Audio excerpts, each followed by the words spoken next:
We are Hell Is for Heroes, and you're watching Wenn's Rockt.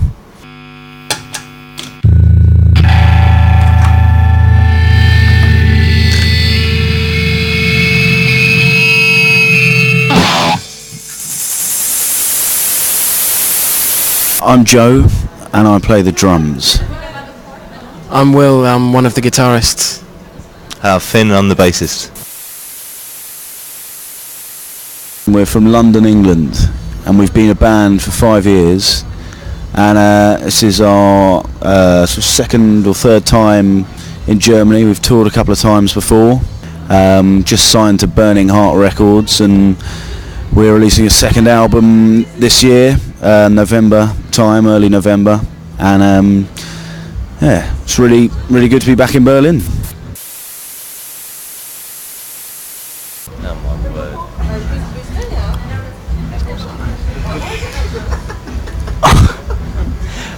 No, I would.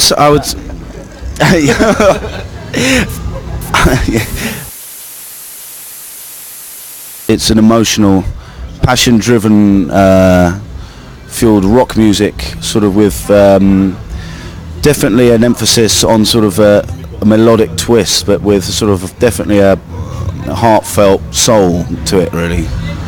I mean, people said Black Sabbath were the first blues band, which is quite interesting because people always assume that they're a heavy metal band. I think that you can sort of play a certain music, but perhaps not quite fall into a certain category. And I think that with all of us in the band, there's 5 of us who have different tastes in music, really. So I think there's sort of a lot of different things which are thrown into the mix quite subtly, which I think sort of make us sort of sound rather unique in many ways, really.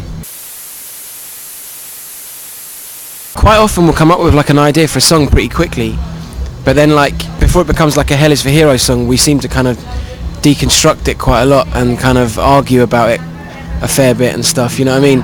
And kind of like we try out every different kind of form before we actually stick on one and before it comes out on record, you know. And then like the guys that we record with as well, they'll do it even further. So we think we've kind of, you know, taken it apart as much as possible, and then these guys come and do it about 10 times more intensely. I suppose like the more songs we write, the more we want to try and experiment with dynamics and the kind of form of the song. And I suppose it's just got to stay really exciting for us as well. Well, all our music's got to be genuine in everything we do, really, and as much as we have kind of got different tastes, we've all kind of got the kind of punk rock thing down, you know. We're all into punk, you know, from varying degrees. I suppose that's one of the kind of key kind of things that keep us all together, although not necessarily kind of to the ear. Our music doesn't necessarily sound punk, but the kind of ethos of it all really is kind of what we're all about a little bit more.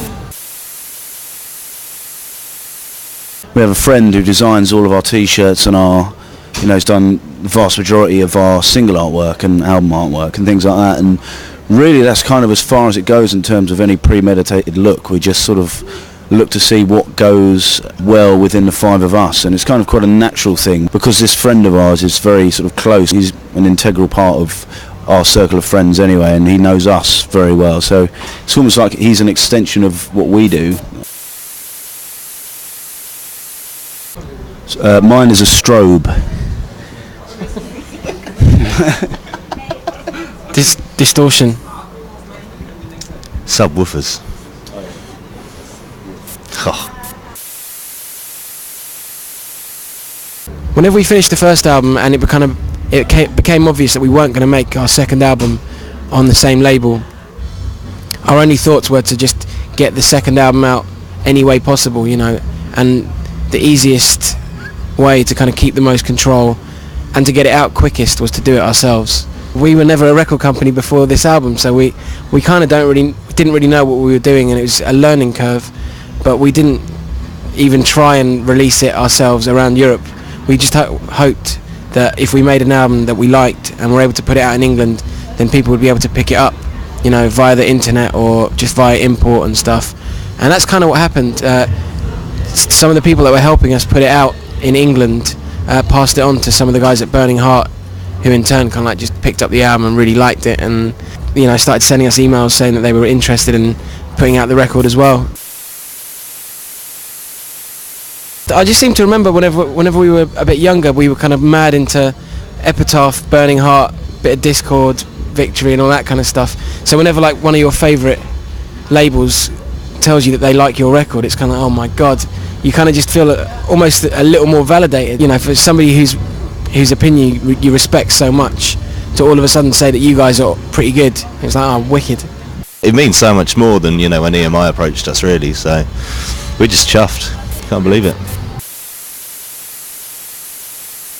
A lot of musical styles nowadays, you can hear they have got stuff which is 400 years old, the same chord structures and the same mood and melancholy and stuff like that as in a piece of music by, say, Pachelbel has been ripped off 400 years later by numerous pop bands. A metal band like Iron Maiden, for example, there's some classical link to some of their passages and stuff like that which are not so far driven away from going back 400 years and people are in courts playing violas and things like that. I think there's only so many notes in a scale and only so many kind of places you can go with a chord structures. I still think there'll be kind of like teenage boys trying to, pull girls and stuff by picking up guitars. I just think that's always going to be the way. There'll definitely still be metal bands in 400 years. Metal will never die.